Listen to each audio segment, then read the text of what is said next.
अस्सलाम वालेकुम। क्या इमरान खान पे एक मुकदमा फहाशी का होना चाहिए? क्या कहानी है ये मैं आपको बताऊंगा, लेकिन इससे पहले अगर आपने मेरा चैनल वो पाकिस्तान सब्सक्राइब नहीं किया, इसको सब्सक्राइब कीजिएगा और अपने दोस्तों के साथ शेयर कीजिएगा। क्या इमरान खान पे एक एफआईआर फांसी का होना चाहिए? ये मैं क्यों कह रहा हूँ? ये मैं इसलिए कह रहा हूँ कि ये मैं आपको बाद में बताऊंगा, लेकिन पहले वाक़यात की तरतीब देखिएगा और फिर आप ख़ुद फैसला कीजिएगा कि क्या मेरा कहना गलत है या सही है। एक तासुर ये था कि शहबाज शरीफ बहुत अच्छा एडमिनिस्ट्रेटर है। वो धड़ाम से उसका जो इमेज था एडमिनिस्ट्रेशन का वो गिर गया है। जिसको शहबाज स्पीड कहा जाता था, उसने आते ही पाकिस्तान की मईशत का जनाजा निकाल दिया। न डॉलर काबू में आ रहा है, न स्टॉक एक्सचेंज काबू में आ रहा है। पेट्रोल और बिजली की कीमतें आसमान से बातें कर रही हैं और गैस की कीमत भी उसी रफ्तार से बढ़ रही है।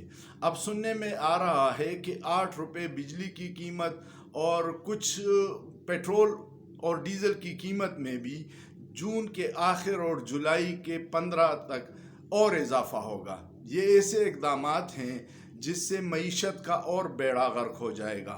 आपने देखा होगा कि जो बड़ी इंडस्ट्री है उसकी प्रोडक्शन में 13% कमी आई है।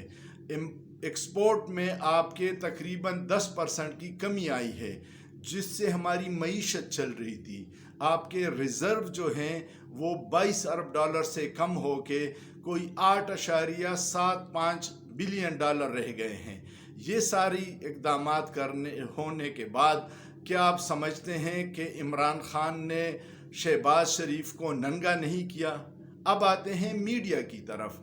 मीडिया जो 2 रुपये पेट्रोल महंगा होने पे चीखता था, चिल्लाता था, नाच नाच के घुंघरू तोड़ता था, अब बिल्कुल खामोश है। क्यों खामोश है? क्योंकि उनको इश्तिहारात मिल गए। हुकूमत जब 2000 रुपये अवाम को देती है तो उस पे भी इश्तिहारात पे करोड़ों अरबों रुपए लगा देती है और अवाम के जहनों में ये बिठाया जाता है कि ये हम आपकी बेहतरी के लिए करते हैं, जबकि दूसरी तरफ ख़जाना खाली है। वो मीडिया जो इमरान खान की मामूली गलती को बढ़ा चढ़ा के पेश करता था और पेट्रोल और डीज़ल की कीमत के इजाफे को पेट्रोल बम कहता था, अब इसको मुश्किल फैसले कह रहा है, पेट्रोल बम नहीं कह रहा है। ये तो अच्छा है कि सोशल मीडिया का दौर है, आवाम को पूरी मालूमात मिल रही है, लेकिन मीडिया क्या कर रहा है? अपने आप को नंगा कर रहा है। ये इल्ज़ाम भी इमरान खान पे आएगा। दूसरी बात ये कि आपने देखा होगा कि बहुत सारे जो सियासी लीडर और सहाफ़ी थे जो मिसिंग पर्सन का मसला रोज़ाना उठाते थे इमरान खान की हुकूमत में, ये मोहसिन दावड़, अली वज़ीर, बलोच जो कौम परस्त रहनुमा हैं और कुछ सहाफ़ी, वो बिल्कुल अब खामोश हैं, क्योंकि उनका भी इस्टेब्लिशमेंट के साथ जो गठजोड़ हो गया है उससे भी ये लोग नंगे हो गए हैं। चौथी एक और बड़ी चीज़ कि इस्टेब्लिशमेंट भी इस दफ़ा पूरी तरह बेनकाब हुई है। इस्टेब्लिशमेंट समझती थी कि चाहे हम अच्छा करें या बुरा करें, अवाम हमसे मोहब्बत करती है। बेशक इसमें कोई शक नहीं है कि अवाम आपसे मोहब्बत करती हैं, लेकिन अब पाकिस्तान में 60% नौजवान हैं जो आंखें बंद करके आपके हर बात की हिमायत नहीं करना चाहते। वो सवाल पूछते हैं और उन सवालों के जब आपके पास जवाब नहीं होते तो DGI-SPR साहब ने, जिस इदारे से हम जनरल गफूर के दौर में मोहब्बत करते थे, उसका अब ये हाल हो गया है कि DGI-SPR ने बहुत सारे लोगों को ट्विटर पे ब्लॉक कर दिया।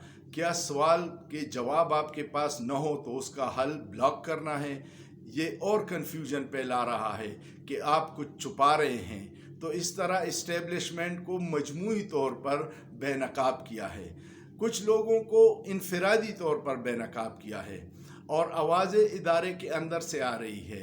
रिटायर्ड हैदर मेहदी साहब ने इंकशाफ किया है अपने यूट्यूब ब्लॉग में और उसकी वीडियो काफ़ी वायरल है। उसने दो बातें बड़ी खौफनाक कही है। एक ये कि जनरल बाजवा ने मुझे ख़ुद कहा था कि नवाज़ शरीफ को बाहर मैंने भिजवाया है, और दूसरी ये बात कि मौलाना फजल रहमान कुरान पे कसम उठाने को तैयार है कि जो धरना मैंने दिया था और लॉन्ग मार्च लेके आया था इमरान खान की हुकूमत के ख़िलाफ़, ये मुझे जनरल बाजवा और जनरल फैज़ ने कहा था। इस तरह इदारों के साथ साथ शख्सियात भी नंगी हो रही हैं, बेनकाब हो रही हैं। अल्लाह अल हक है, जो सच्चे रास्ते पे होते हैं उनके रास्ते कोई नहीं रोक सकता। तो ये चीज़ें ऐसी हैं कि इम्पोर्टेड हुकूमत बेनकाब हो गई, मीडिया बेनकाब हो गया, इस्टेब्लिशमेंट मजमूई तौर पर बेनकाब हो गया, और कुछ शख्सियात इनफरादी तौर पर बेनकाब हो गई। तो इसलिए मैं कहता हूँ इन सब को नंगा करने का एक पर्चा इमरान खान पे होना चाहिए कि उसने ये फाशी फैलाई है इन सब को नंगा करके। सोचिए, सोचना जुर्म नहीं है। अगर आपको ये समझते हैं कि ये जो सवालात हमने उठाए हैं ये सही है तो कमेंट्स कीजिएगा और ये वीडियो अपने दोस्तों के साथ ज़रूर शेयर कीजिएगा। शुक्रिया।